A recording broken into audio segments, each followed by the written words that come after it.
This week, we are joined by Neil Weaver as we discuss getting the most out of your fall color adventures in the Upper Peninsula. You are listening to the LAKESCAPE Photography Podcast.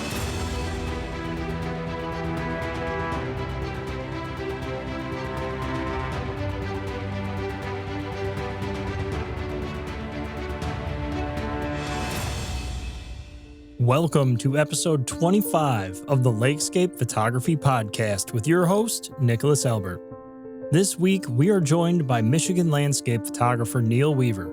A professional photographer and workshop leader, Neil's experience spans over 20 years of seeking out the very best that Michigan has to offer. In this episode, Neil and I discuss getting the best out of your fall color adventures, from equipment and in-the-field techniques to weather conditions and searching out the best color in your area. Neil shares some of his best advice from years as a landscape photographer focused on the most beautiful areas that Michigan has to offer. Make sure that you check out the links in the show notes below to see some of Neil's work, give him a follow, and explore the exciting workshops that he offers right here in the Great Lakes as you enjoy this week's discussion with Neil Weaver. Hi, folks. My name is Neil Weaver. I am a landscape photographer. I've been doing this for 24 years.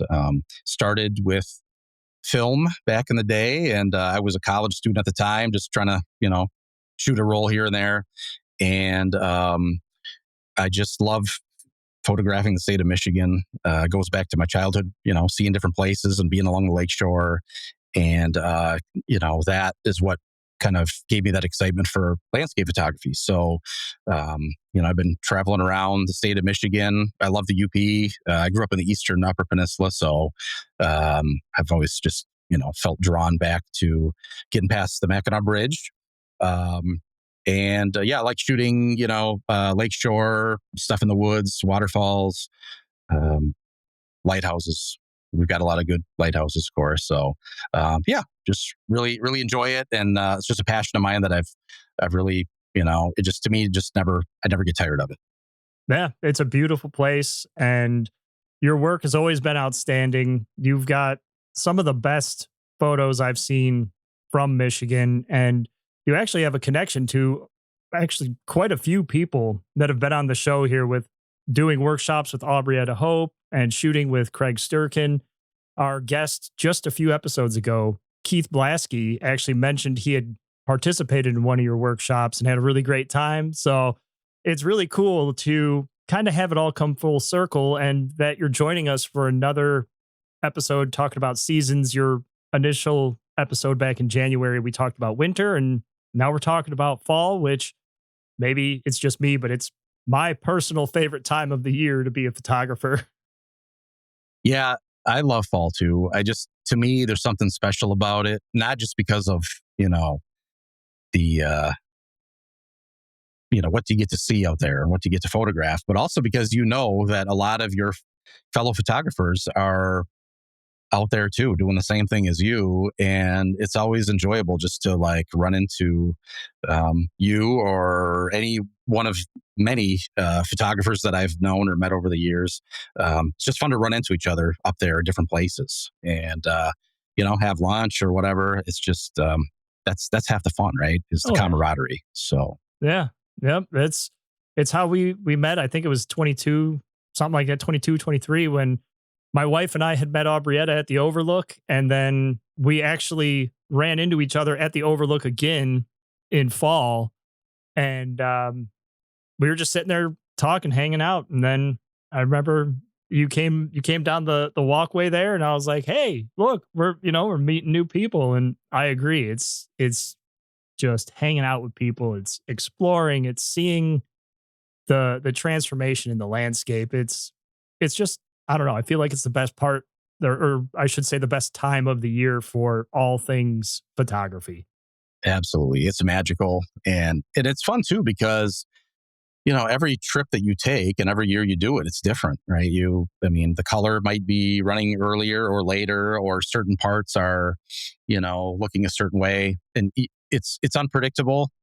Even though it's kind of within a general time frame, it still varies from year to year. So If you have a certain week that you go up, you could get totally different conditions. You might be early, it might be late.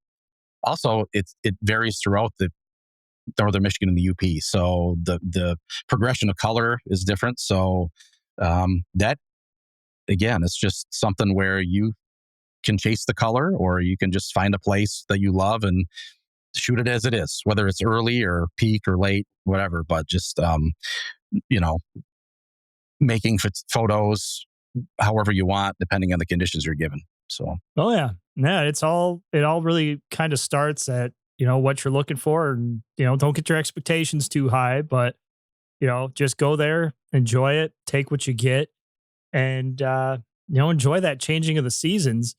Now, when you think about going up to the Upper Peninsula for fall color, how are you approaching the fall season up there? Is there anything specific you're looking for, or anything you're doing to prepare?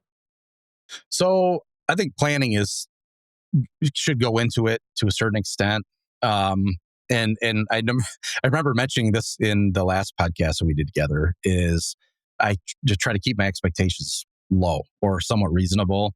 I've talked to a lot of photographers that are, you go up on a trip and they're like, it's very disappointing, and they had these certain expectations of the way it was going to be or the way they wanted it to be, and that's not necessarily the way it's going to go. And you just have to know that unless you go up on a 3-week trip and just travel around wherever you want up there during that time, it might just you're not going to find the color that you want necessarily at the place you want if you're there for a few days.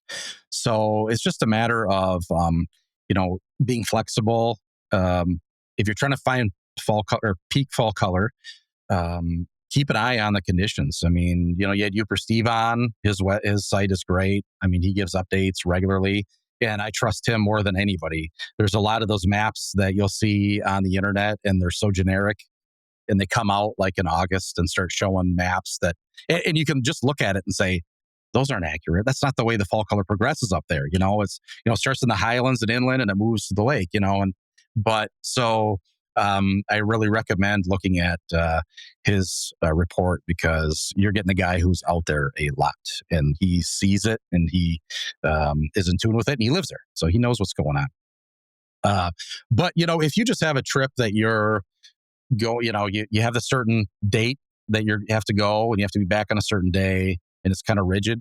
That's where, if you don't have a certain place that you have your heart set on, it's worth looking into to where is the color peak right now, if that's what you're looking for. Um, you know, Otherwise, if you're just going to a certain place, let's say the Porkies, that's going to be interesting too, because you're going to find that stuff along the lakeshore might still be green, and stuff inland up in the highlands it might be peak. Or, I've seen it where it's past peak. You're driving around South Boundary Road, and there's all the leaves are on the ground pretty much. And you go to the lakeshore and it's still not even hit peak yet. So it's really interesting how that works up there. So planning is a big one. But you can also just, again, if you just want to wing it, you can do that too. I mean, there's nothing wrong with that. And I've done a little bit of that myself, and that can be fun too.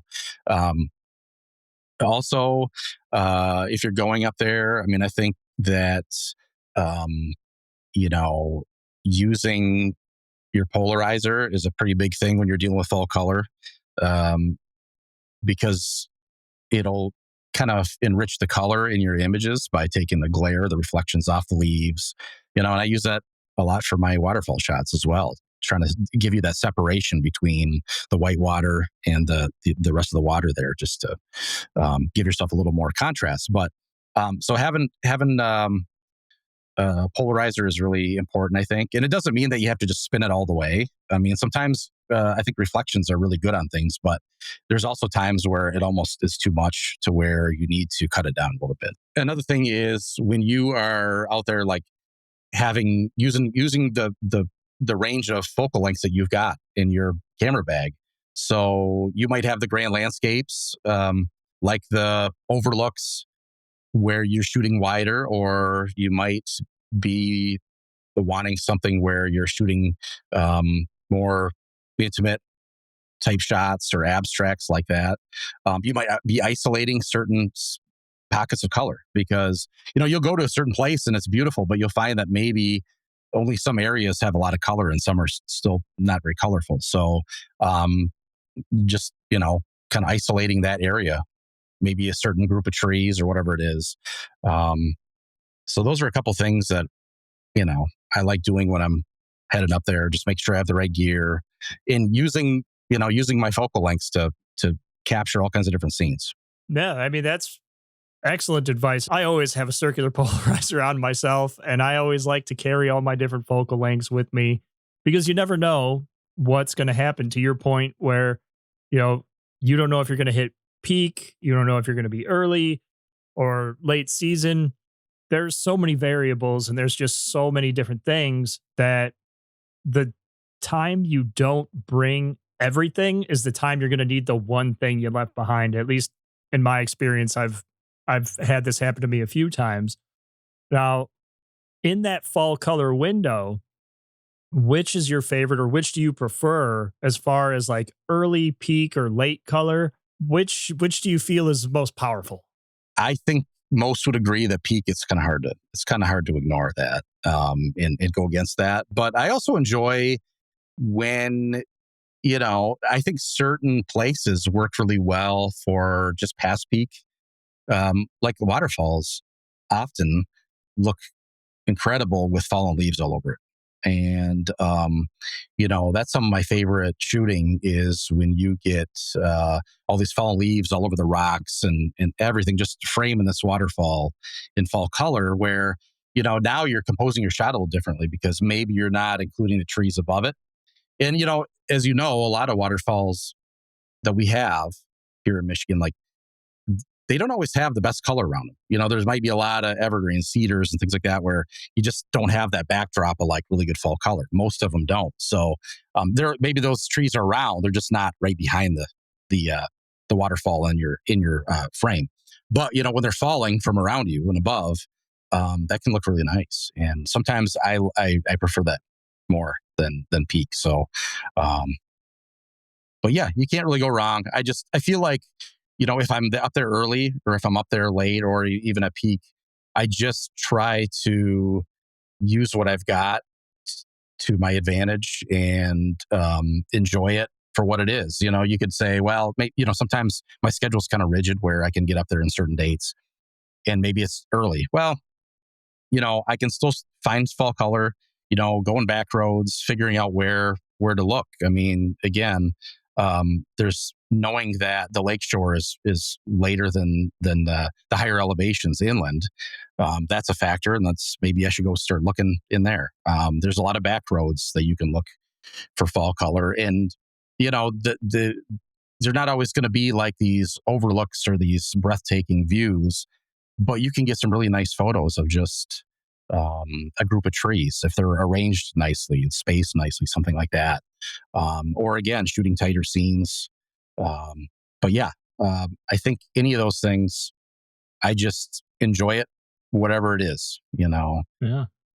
Yeah. It's a good mix of a little bit of everything especially when you're chasing fall color. And I like that you put in there too that, you've got it. Sometimes you have to seek it out. Sometimes, yes, it'll just fall right into your lap.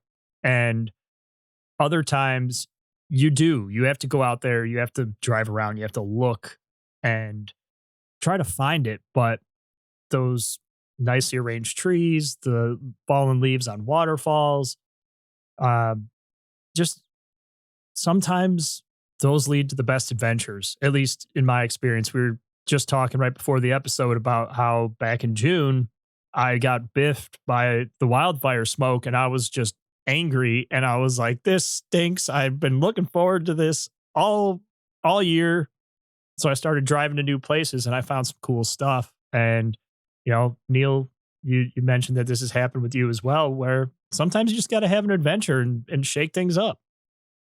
Yeah, I think that, having the conditions that maybe aren't optimal for you, they do a couple things. They can send you in different directions and see things that maybe you never would have otherwise.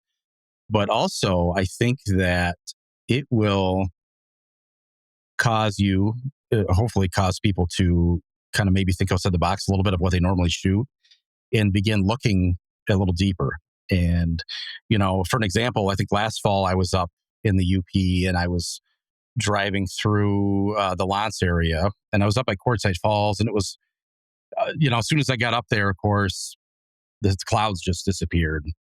And so I had an afternoon of like bluebird sky and really harsh light.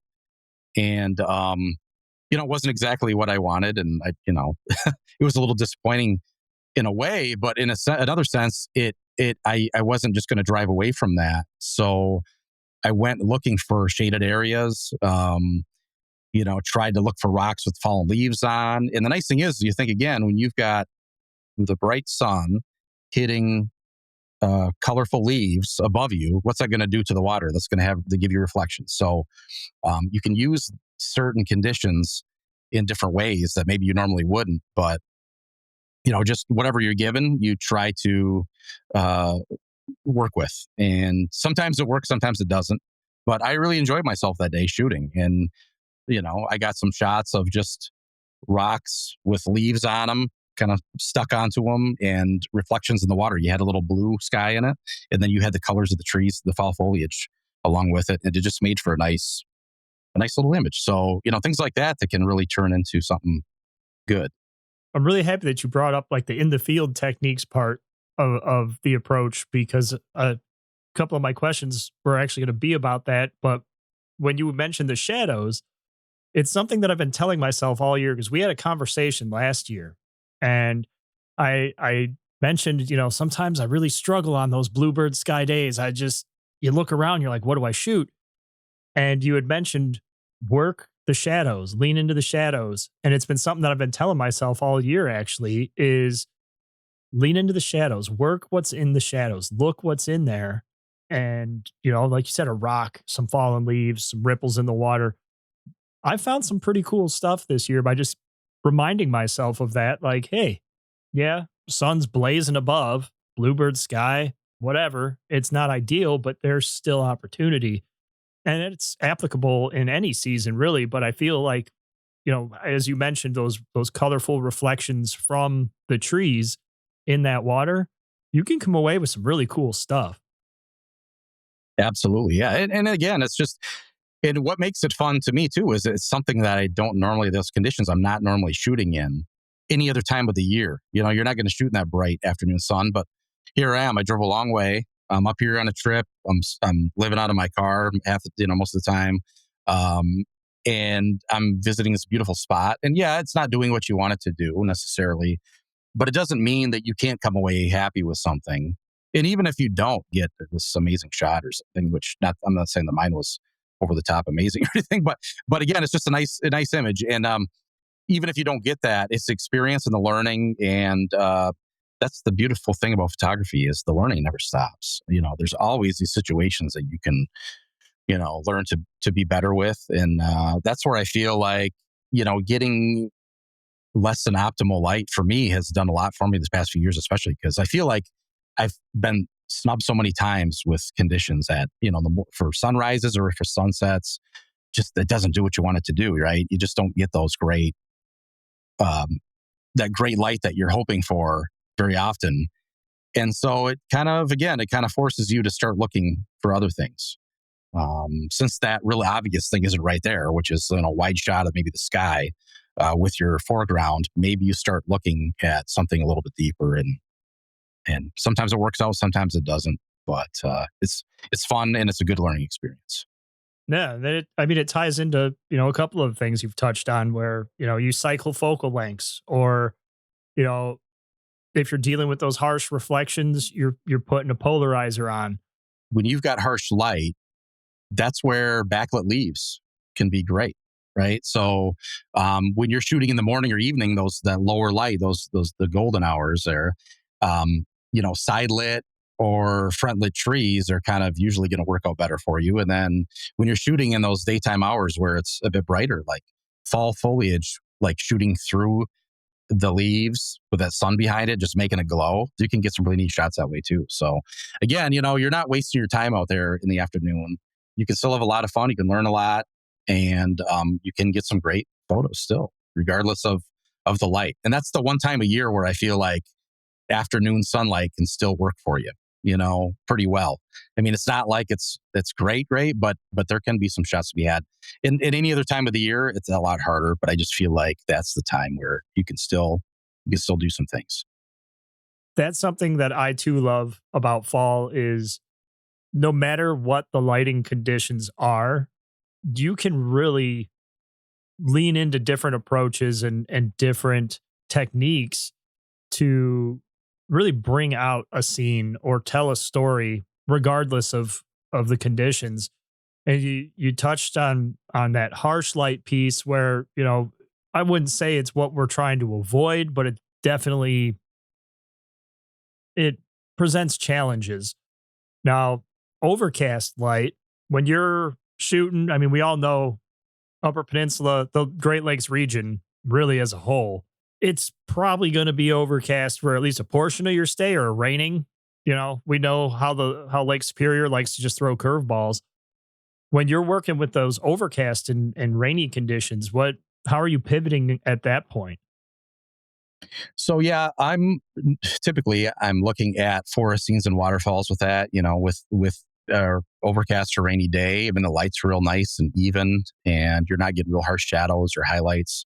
So that's where I'm typically going. And, I feel like if you get a day with, on the opposite side of that, if you have a day with, blue sky, or especially with some nice clouds in the sky, too, to kind of a mix, that's where I'm looking for overlooks. That's where I'm looking for either lakeshore or a nice overlook, a spot along the escarpment up there, whether it's, the Trap Hills or the Porkies or there's some nice other overlooks up there in the Western UP too that aren't real well known, but there's some places where it's like, okay, this is where I want to go now. This is the spot because you get just a really beautiful sky to go along with it. But back to the overcast thing, yeah, I'm typically sticking in the woods with that. Just because really you're getting nice, even light, you're not getting those harsh shadows, and it just is so much easier to make a good exposure. Yeah. In those conditions, Yeah, when your light meter's So, not screaming at you. right, yeah. And one other thing too is, I don't know if I mentioned, but on sunny days as well, like you might get a sunny afternoon. The light's a little bit lower. The sun is not quite as high in the sky as it would be in the summertime. And the nice thing about that too is that will allow you to find, if there's certain places like there's certain waterfalls that are in little canyons, right? So you can go in and shoot some of these spots in full shade in the afternoon in the fall because the sunlight doesn't enter that place at all. There's like Little Trap Falls and places like that where you can just go in and have a sunny afternoon to shoot, and you'd never know by looking at the shots, right? So it's really neat that way. There's places like that you find that are kind of down in like a rocky canyon or something. Perfect. Yeah, just leaning into your knowledge of the area and understanding, where the light's going to fall. And I mean, there's plenty of apps and resources and all kinds of stuff out there for that. I'm pretty sure all photographers have like photo pills or something similar on their phone. And I've done the same thing where you look at, okay, what's the angle of the sun? Where's it going to rise? Where's it going to set? If I want to hit these three places, which one do I have to prioritize first versus which ones can wait because the light's not going to reach that point before X time in the morning? Because yeah, you can get out there and you could start at the overlook, shoot sunrise, and then drive to the waterfalls that run along the trail at Trap Falls. You could hit all those, and those are still going to be in the shade for the most part in the morning. Um, you can do all kinds of cool things, and just bouncing around, you can find some neat stuff. Absolutely, yeah. I mean, you can make a full day of it. Just then, like I said, it's just kind of like, okay, what are the conditions, and what are the type of shots that I can get in these conditions? And then you make your choice from there where you want to go. And so I've also been burned by doing that where by the time I get to that other location, the weather has changed, where it's overcast and it doesn't look like that sun's ever going to come out, or vice versa, where you go to the spot thinking, okay, this is perfect. And then you get there and it just is completely different, or it changes as you get there. We've all been through that. I mean, I'm sure it's just, that can be tough. But overall, that's usually the direction I take is just, what kind of conditions do we have today, and what's going to work for that, and then I kind of go from there. So, and again, all of a sudden things can change quickly, right? Clouds can break or clouds can roll in, and all of a sudden you're dealing with a totally different scenario. But that's landscape photography. It doesn't do what you want it to do most of the time, and that's what makes your shots special. When you get a shot you are happy with, and things do what you want it to do, it makes it that much better, because it's what went into it, and it wasn't easy necessarily. So if we all got what we wanted every time we went out, would it even be that exciting Yeah, anymore? it's the challenge Probably of not. it. Right. Right. Yeah, it's the challenge of, you know, dealing with what you're given and finding a way to still tell a story. And I think that's one of the most beautiful things about photography personally is I mean, we can't control the weather, but just being able to work with the weather that you're given, work through those challenges and still find something. Those to me are some of my favorite shots in my portfolio, because it's like you said, what went into it. That feeling of driving 45 minutes an hour to get somewhere, and then the light changes and you're just like, really, man? Like, now what? Yeah, that's happened many times over the years. But again, it's not always going to go the way you want. It usually won't. But the better you plan, and the more thinking you do about, like, being purposeful with what you're doing, the much better chance you have of getting the shot that you want, or a shot that you're going to be happy with too. So, I mean, all the stuff that goes into it, you're bettering your chances of coming away with something that you're going to be happy with. So that's the good thing about it. You still have a good chance. And again, sometimes you got to improvise and do something else. Again, you might have to find a shady spot if all of a sudden the sun comes out, and just do something a little bit different. And that's okay too. Again, that's where the expectation thing comes in, just to keep things realistic and just enjoy being there. Because really, that's what the main thing is enjoying the place, right? And that's why I do landscape photography, because these places that we go to me, are just very powerful and peaceful and really mean a lot. And I don't want to take pictures of just anything. I'm not, again, it's not about photography. It's about experiencing the place, and creating imagery, of the place that you love so much. But it's really, overall, it's about the place. And that's the main thing to remember, is just to take it and enjoy it. And also think that, hey, I'm going to be back again sometime.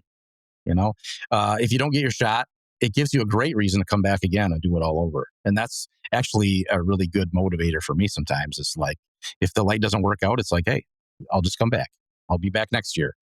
And maybe it won't happen as soon as you want it to, but it'll happen.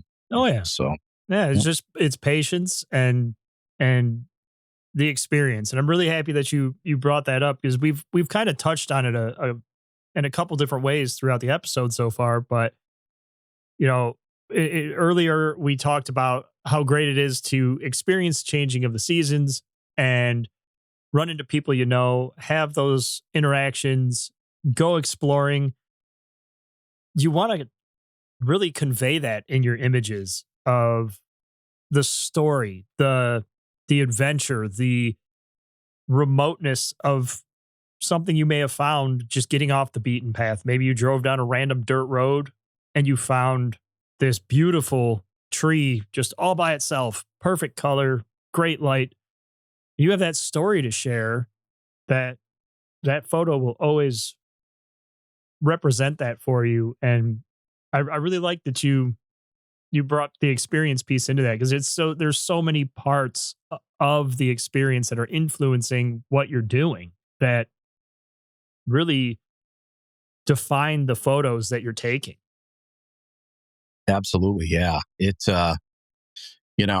I think that some of the, my memory isn't great for all this stuff, but I think looking back at the photos that I took, it reminds me of maybe that trip or that day or whatever, that maybe I wouldn't remember as well otherwise, but it just kind of triggers that memory. And a lot of good ones, just having meals with a lot of great people, including yourself, just running into people out in certain waterfalls or overlooks, and the conversations that we've had.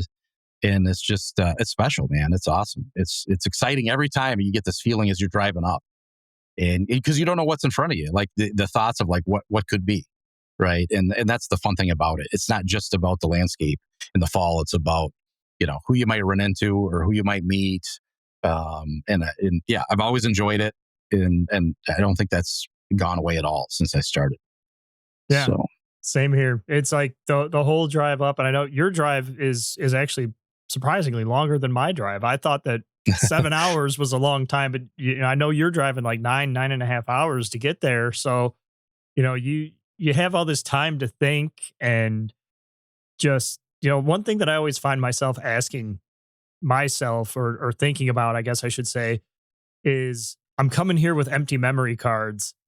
What's going to be on there on my way home? Like what picture am I going to be thinking about the most on this drive home of, oh, I can't wait to get this one on the screen and take a look at it. And kind of like what we touched on earlier with the color change, you got to be careful with your expectations of like, oh, am I going to get this incredible, amazing overlook scene? Or I hope this waterfall is peak perfect color, because you don't want to like pigeonhole yourself, but at the same time, you want to be looking for something that you kind of have envisioned, but don't lock yourself into just that kind of a thing. yeah, absolutely. I mean, I've been up there where I was early for everything, but it was the only week I could go up just with other obligations and everything. And in a way, at first it was kind of like not as exciting, knowing that there wasn't going to be it wasn't going to be blazing color anywhere, right? I mean, the area between, let's say, like um, Ishpeming and Lance, that area goes pretty early, and there's stuff there to shoot, which was nice. But everywhere else, and some of the places I wanted to hit weren't nearly as colorful as I was hoping for. But what I started doing with that is I just kind of turned away from the whole like I'm here to shoot fall color, and my whole thing was I'm here to shoot like the area, and if there's fall color in the shot, great. If there's not, there's not. And what I started doing more of was shooting more stuff you'd never even know it was the fall or the summer, or it just, and that's okay too. Like um I wasn't just trying to like look for color. I was because there wasn't a lot to look for. But that was okay. That was good. It kind of turned my mind off from like, I need to shoot fall color or else it's going to be disappointing, to let's just shoot what's there and what I can find. And if it happens to be good, it's great. And if not, but I'm not going to spend too much time and energy trying to track down the little bit of fall color there is just to get some shots of it. I'm just going to shoot the area where I want to go. And if it works out, great for fall color. If it doesn't, it looks like I took it in the summer. So what? Yeah, it wasn't exactly what I wanted in the fall, but I still have shots that it looks like I took them in August, and some of them, and that's okay too. I'm all right with that. But again, if you're up there for fall color and you're excited about that, it's kind of hard to do. Yeah. Sometimes, it's not easy. But again, hey, if you're up there, just enjoy it. Try to stay positive and just have fun. You're in this beautiful, amazing, unique part of the state in country, and again, try to make the best experience you can. And you can get good shots. Doesn't have to be fall looking. It can just be what it is any other time of the year too. So. Yeah, that was me last year. Actually, it was either I want to say it was either last year or the year before. Now I might be mixing trips up, but I got up there and I got set up at Union Bay, and then I immediately drove up to the overlook at the Porkies, and I'm all excited, all pumped up. Get up to the top, I look out, and I'm like, "There's like 4 trees that have color. Like, how did I miss this by this much?" And I remember driving back down to Union Bay, and I was like, man, what a bummer. Like, how did I miss color so bad? And I mean, I was going to be there for a week. So I figured, you know, it'll be more pronounced by the time, by the time my trip is closing out. But the next day, just like what you just mentioned, I was like, well, it doesn't mean that the rest of the area isn't still beautiful. You can still go and shoot waterfalls. You can still go shoot everything else. And you've got great weather to do it in when it's like 70 degrees. It's, much cooler in the mornings. There's no bugs. Maybe you have to deal with the rain here and there, but I mean, it's perfect hiking weather and just being outside in general weather. Hmm. Absolutely. And, again, like you're in a place like that, you could say, well, if I really do want to find some fall color and I'm here at the Porkies, maybe I do need to drive inland a bit and see what's maybe a little bit further to the east or to the south, away from the lake. And, you got to think a lot of those areas up there, they're like 1,000 feet above Lake Superior. Once you get inland a little bit, and the color, it can be found in certain places where, yeah, it might be really green at Lake of the Clouds or along the lake shore. But it's incredible how farther along, once you get over by Canyon Falls into the east of that, between there and Marquette, that's really where it's amazing the difference in time between that lake shore and that part of the UP. It's just it's incredible. It's a couple weeks at least, if not more.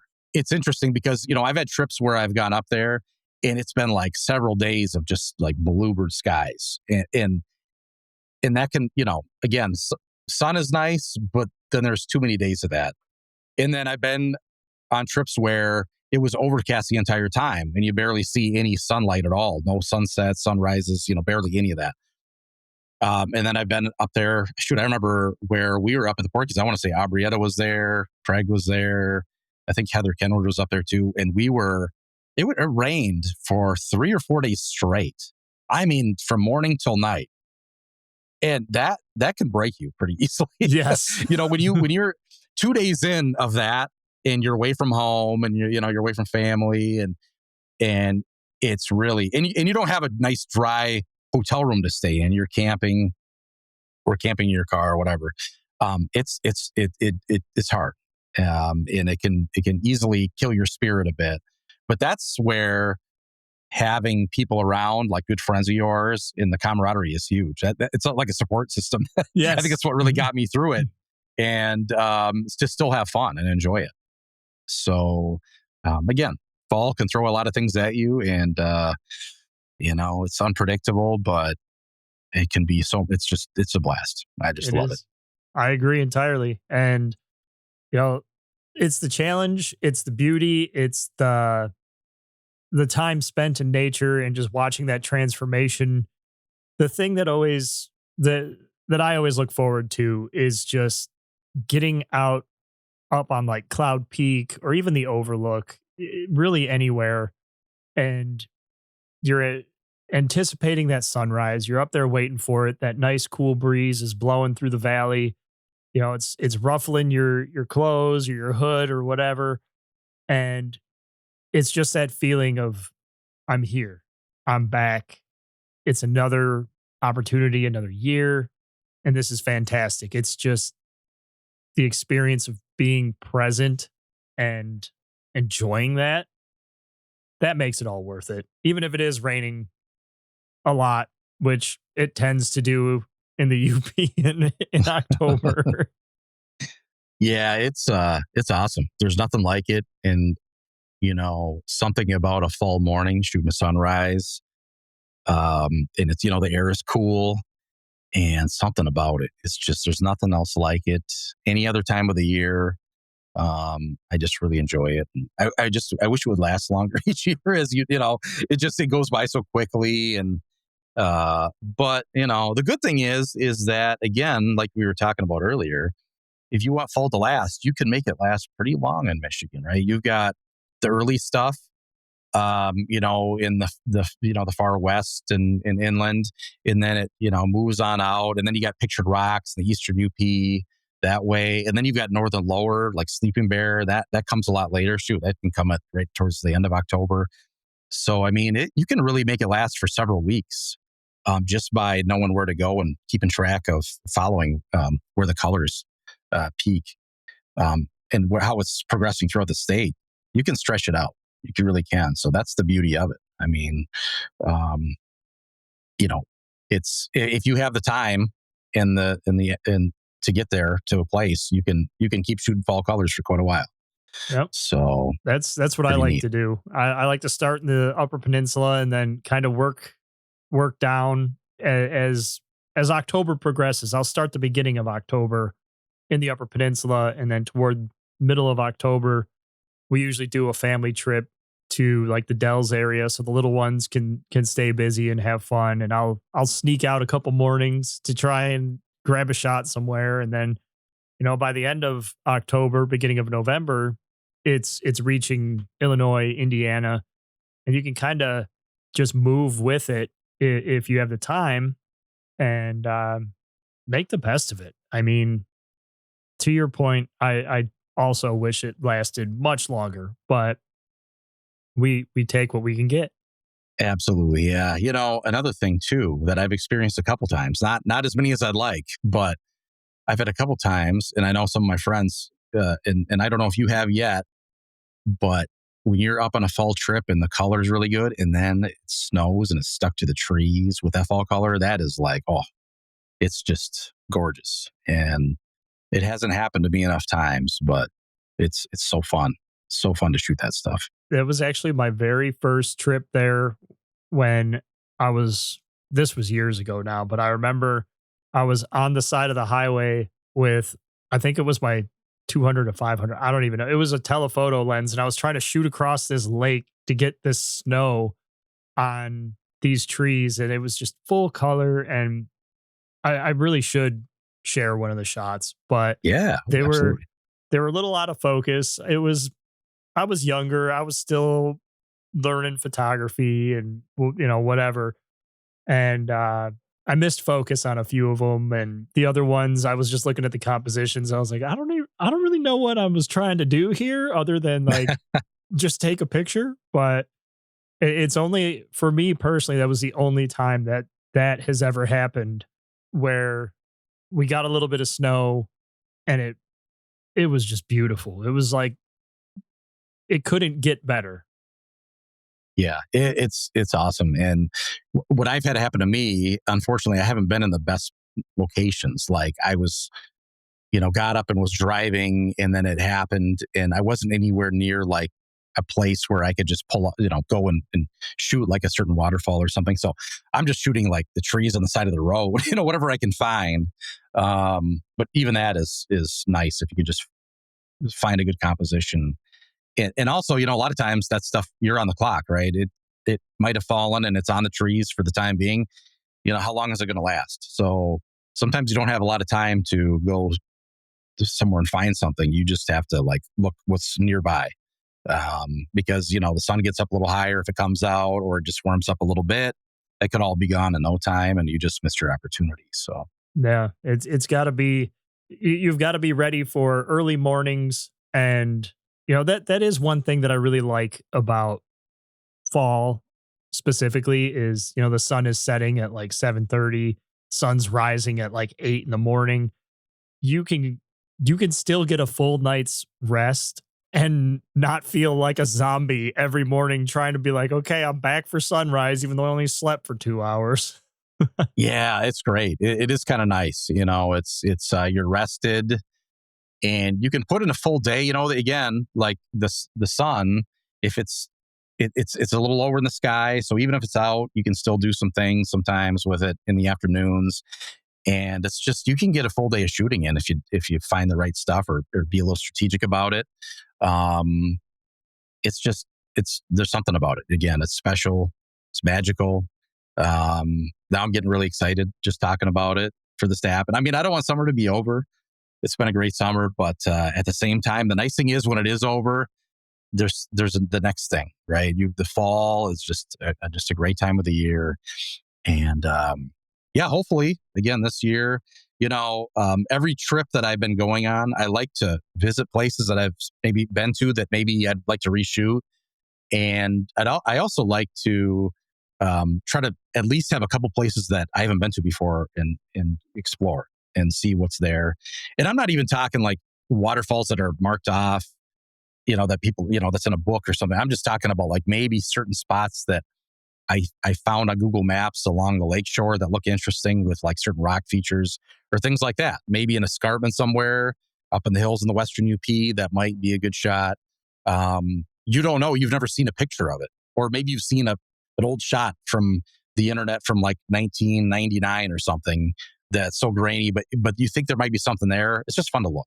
And a lot of times, more often than not, maybe it's not what you were hoping for, and maybe just don't get the right view, or there's stuff in the way, or it just doesn't work out. But it's sure fun to look. It's, because if it does work out, it's like you just found gold. It's wonderful. It's so much fun.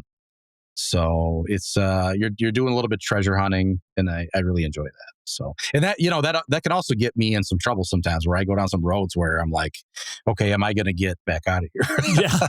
Yeah. In one piece. That was Rock River Falls for me back in June, man. Don't go in from the north. Any of you guys listening out there, do not go in from the north. I had that same thought. How am I going to get out of here? Yeah, I remember the first time I was there, or back before I even went there, I remember somebody saying, like, you have to come in from the south. You have to come in from Chatham. That's the way to do it. And so I never really thought much of it. But yeah, that you took the much more adventurous route. So that must have been quite an experience. But it was definitely an adventure. Man, some very serious off-roading that was had that day, and I eventually did. I actually turned around and I drove around and went the southern route, and it was substantially easier. Now you won't make that mistake again, right? Yeah. And I mean, it's a great point for all the listeners out there too. I mean, we've touched on it in a couple different episodes, but if you're going to go out there and be exploring and taking some of these back roads, just make sure you're equipped. You've got the gear, you've got the right vehicle. You want to have at least an SUV or, something that's got good ground clearance. Don't take like a Hyundai Elantra or something back there, because a lot of these places is just going to bottom out and it's going to get stuck in the mud. Like, some of those roads are pretty rough.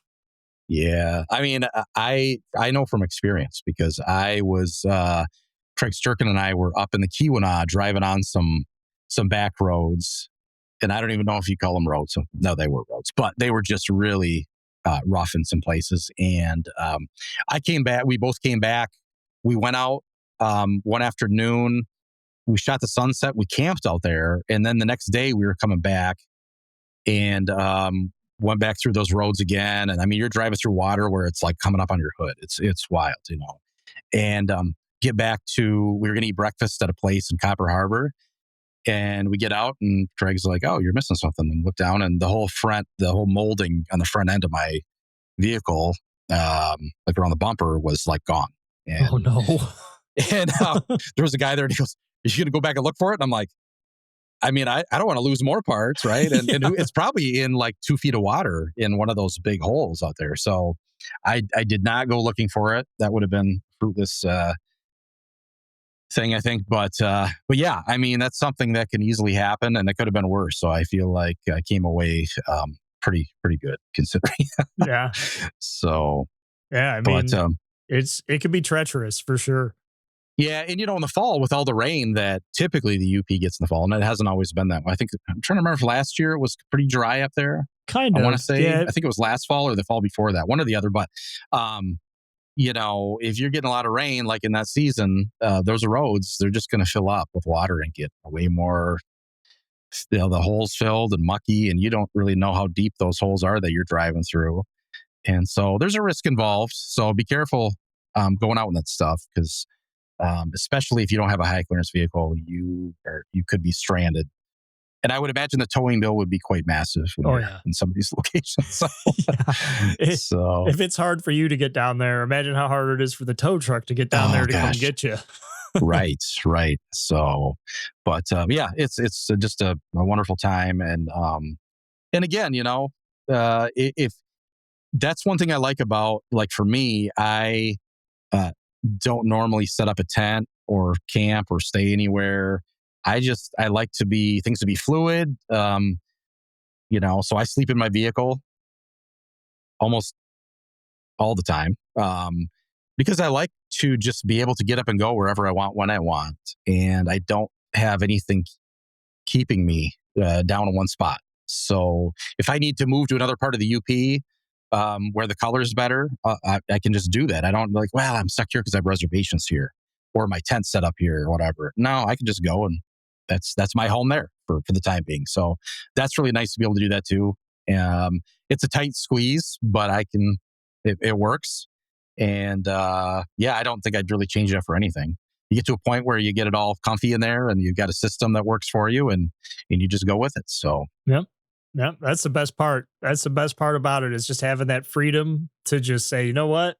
Today I'm at the Porkies. Maybe tomorrow I'm going to go to Baraga. Then I'm going to go to Marquette. Then maybe I'll come back to the Porkies, or I'll hit a few spots in between. Being able to just go wherever your heart leads. I think that's one of the most beneficial things to photography in any season, really. Just being able to go with the flow. yes, yeah, being flexible is huge because again, things don't go as planned a lot of times, and you might be looking at the weather and maybe you know one part of the UP is going to get rain for the next day, and the other maybe you go further east towards Marquette or Munising, maybe it's going to be clearer, nicer. So hey, a couple hour drive and you're there. And again, if you're not don't have reservations somewhere, you can just do that and be flexible, which I love. Just to be able to go. I mean, I've had times where I'm having it on between two different locations as I'm driving through the UP, and I can't decide. And so last minute, I get up to an intersection. I'm like, all right, I guess I'm turning right here. There we go. And this is my decision now. I like that. I think it's fun. It's just being spontaneous sometimes. And again, you can plan things out, but I think a lot of it, you just have to kind of go with the flow because it's just unpredictable. It So, is. I agree. We've covered a ton of stuff here, between like just getting out there and enjoying the experience, swapping through equipment with, relying on a circular polarizer, and making sure you're carrying all your lenses, embracing the changes of the weather. Make sure you allow your creative spirit to take you on these adventures safely and cautiously, of course. If you were to give advice to people coming up for fall color, as far as like absolutely essential equipment, absolutely essential uh state of mind, we'll say, like what would you tell people coming up for fall color in the Upper Peninsula? well, as far as gear, I'd say, one thing that I notice a lot between just seeing people out and seeing like people in the workshops is tripods. People's tripods are a lot of times they're just not stable enough to hold a camera still. And that's one thing that I think a lot of people that, nobody, it's not fun to buy a tripod, right? It's fun to buy cameras, fun to buy lenses and all that other gear, but something about tripod people, and I get it because I was that way at one time too. And then I just got to a point where I was like, I'm not getting the shots that I want because I'm being stubborn and not wanting to use a tripod. And once you get used to using it and you get better with it and it doesn't become so cumbersome and painful to use, it's a great tool because it just opens up so many more possibilities. The low light, just getting those still shots and sharp and just, and you can, walk away from a composition and it's still there when you come back to it. So it's just a great tool to have, and a good sturdy tripod is big for any scenario, not just fall colors, but in shooting the fall. But that's a big one. Of course, like I said, a polarizer, making sure you have polarizers for every lens diameter that you have, because, it is good to have extras too. And I'm going to say that because I have lost several polarizers in the fall. There's Me yeah, too. Nick, you can, yeah, I mean, it's just something that, you're screwing it on or taking it off. Next thing you know, it's in the river or down a cliff or whatever it might be. That stuff just happens. So yeah, it's good to have extra. I wasn't always that person. Sometimes I used to be like, this is good enough. One, this, one of that. But a polarizer is such a crucial piece. If you lose that or break it, what are you going to do then? That could really affect your shots for the rest of your trip that you've got. Luckily for me, the one time that I, did that I lost my one this is years ago, when one polarizer I had, a friend of mine, as you know, Aubrey of the Hope, she has extras. So She has extra everything. yeah. So she reached out after I posted on Facebook. She said, "Oh, I got an extra one." I met up with her again. So thank God for her. That trip, she really saved me. But anyway, yeah, just, again, using different focal lengths. So having a range of lenses from ultra wide to telephoto is what I keep with me. I've got all the way as wide as a 12 millimeter, which I don't really use much. So my 14 to 24 gets used quite a bit. My 24 to 120 is my most used lens. I love it. That range is awesome. I mean, you could do so many things with it. And then I've got my 100 to 400 in my bag too. And the thing I love about when I switched to mirrorless a few years back is that now I can carry this just crazy wide range of focal lengths. And it's essentially the same weight or a little bit less than when I carried, from 14 to 200. Now I can carry 12 to 400. And I actually have less weight in there. So it's just a beautiful thing. And, it's all more compact. So it just fits in a smaller bag. And so that's another important thing I think to have. And if you don't have the lenses, that's okay too. Just use what you've got. But it's always nice because there's some places you go and you'll just find wide shots that look really good, or you might go other places that maybe just the wider angle stuff, just nothing's working. But you are finding some really neat little scenes, maybe down at your feet. So have that lens available too. And then of course have an extra hiking boots. They get wet. You need to have dry stuff, right? Muck boots or any of those type of water boots. I've swamped those before. I bought another pair up there when I was there just to have them. So I think having 2 pairs of everything is usually good, at least 2 pairs. Rain gear, have an extra rain gear. Just stuff just gets wet. It gets, uncomfortable. You got to keep your spirits up when you're up there. So being dry is a big part of that too. So I really feel like that's an important thing. And yeah, so and on the, so that's for the gear.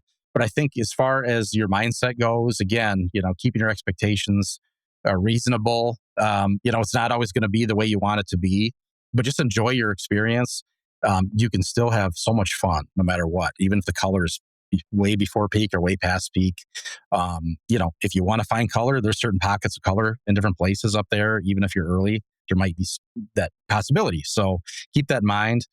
Otherwise, just, enjoy the locations that you're at, and don't try to put too much pressure on yourself to get shots. Just enjoy it, and everything else falls into place when that happens typically. So yeah. And I'm really happy that you mentioned the hiking gear in there too, because that's something that it never even occurred to me as we've been discussing this, how over the years, at least recent years, I've gotten up there and I've had to wear like a t-shirt and shorts my first couple days because it'll be 80 degrees.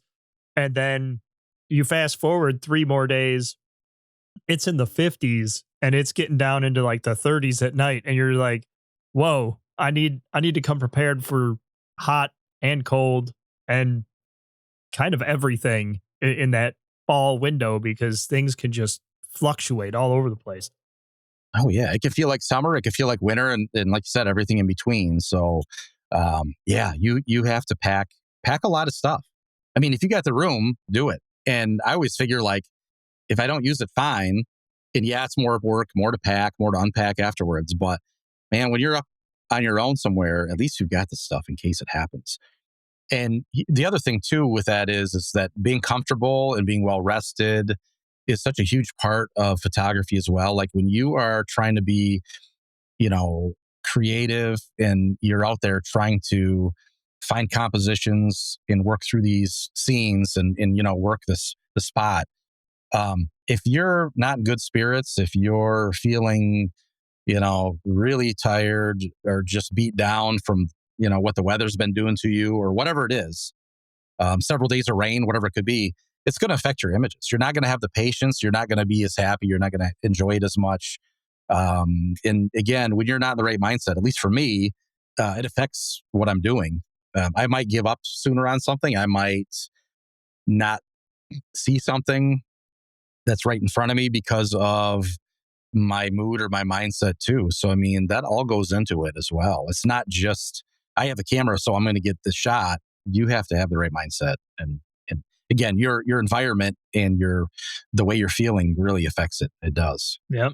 And taking your time, as you mentioned there, that's critical. Like being comfortable to the point where you can take your time, you can explore an area, explore a scene, and you know, don't just checkbox it. Like, okay, I got to hit the Overlook, I got to hit Presque Isle River, I got to hit you know Trap Falls, all these places. I just got to go, go, go, go, go. You comfortable, rested, hit these places as you feel ready to.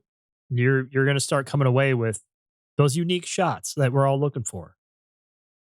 Yeah, and I think that's another thing that early on I made the mistake of, and I think a lot of people do this, is you go up on a trip and you're like, okay, I have so many days and I need to get as many shots as I can of every, as many locations. And it's just like this, like you feel like you have to pack it all in because I'm taking time away from family or whatever, and I need to make this worthwhile.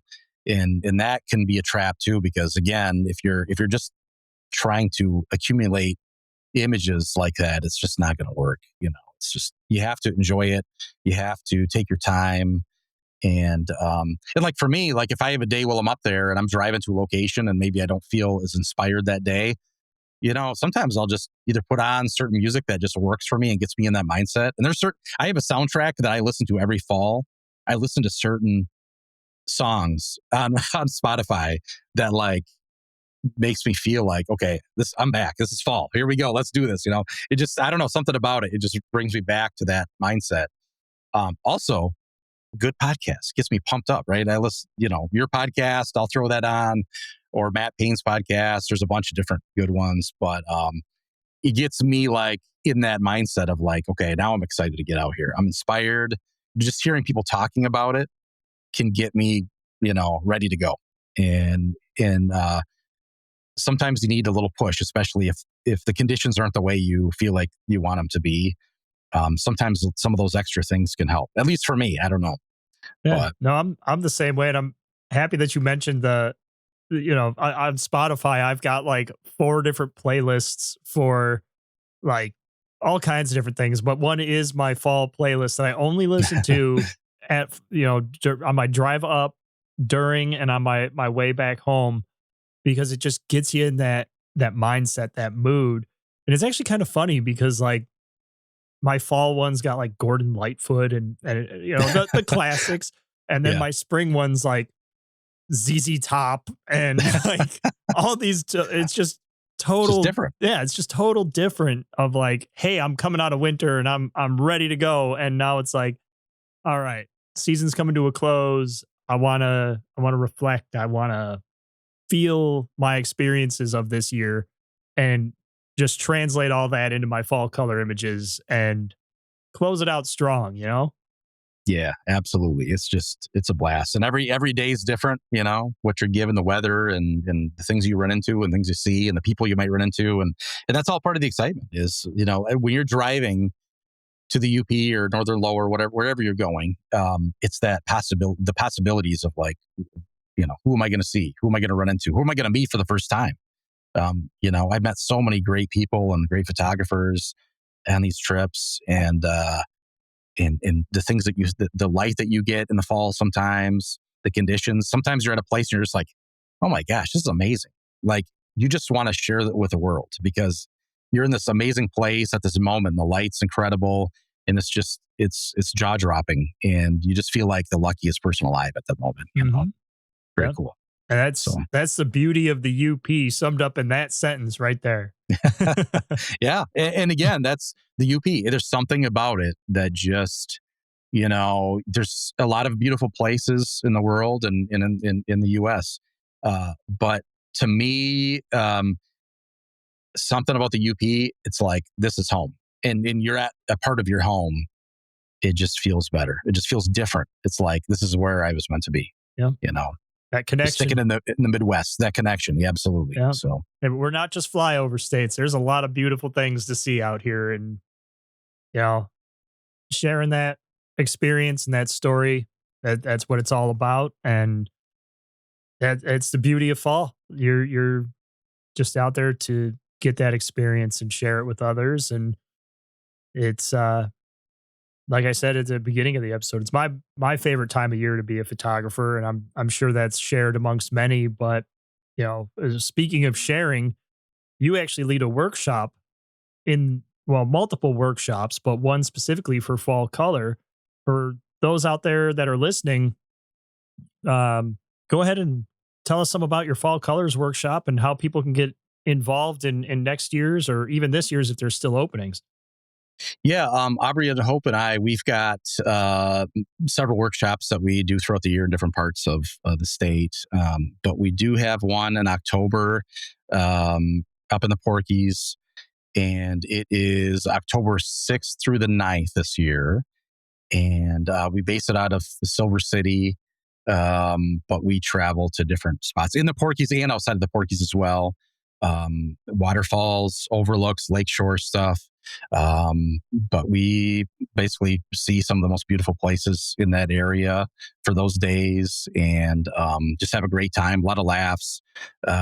It's just always a fun time up there with our groups, and I can't wait to do it again. And we actually do have one spot available right now.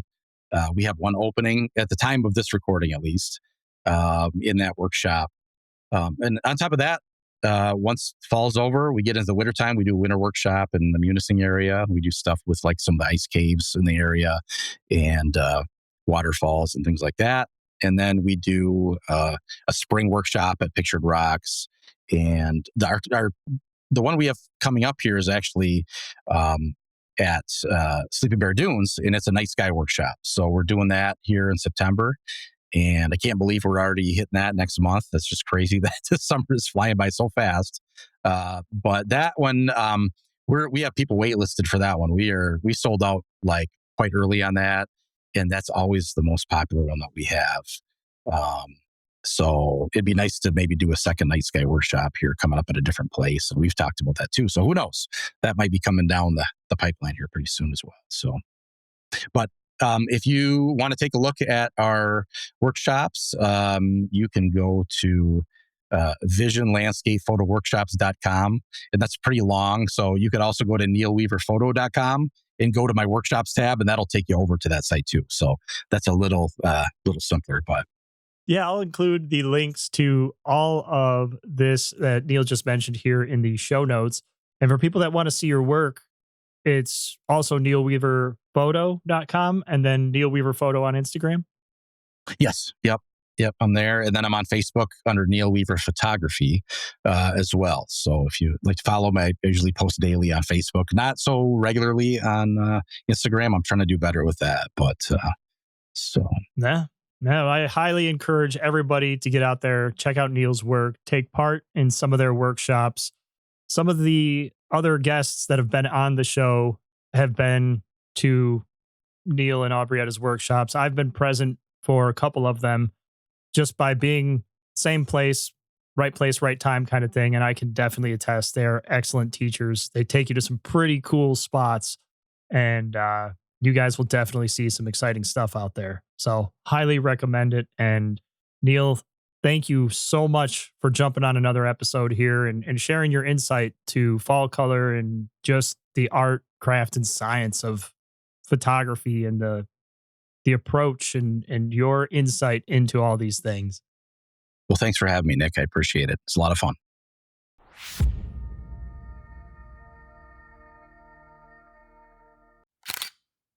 Another huge thank you to Neil for joining us. He's an outstanding photographer and just as great of an individual. Make sure that you check out the links in the show notes below to check out some of his work, take a look at some of his workshops, get out there with Neil and Aubrietta. They are awesome people, I promise. Next week, we are going to be joined by Carl Wirtanen as we discuss some of our favorite fall memories over the years and some of our favorite fall locations around the Great Lakes. Make sure that you are subscribed, check that little notification icon so that you can be notified when new episodes become available. If you would like to support the show, check out the Patreon in the links below. And I will see you guys in 2 weeks. Take care, everybody.